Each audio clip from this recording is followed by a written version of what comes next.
Sweet and elegant. Alright. Seterusnya, morning scent or night scent? Morning. I tak tahu beza dia. Kita sama. I tak tahu apa morning and night scent. Cuba tanya dulu lah. Cuba. Apa beza? Saya wawancara apa beza morning dengan night scent? Kadang-kadang morning orang memang nak yang fresh. Kalau night tu Itu malam apa? macam baru nak tidur lah. Baru nak tidur baru apa? Bukan night tu seksi.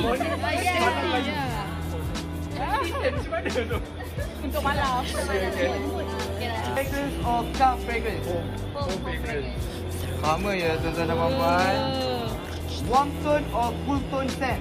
Warm tone. Yelah. Warm. Sejujurnya saya tahu berbeza warm dan cool. Tapi ya, saya pilih warm. Pilih warm lah. Okey. Okey, room scent dulu atau kereta dulu?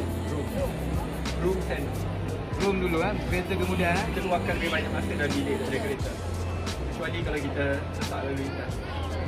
Betul. Okey, last. Sweet or elegant? Kenapa tak boleh dua-dua?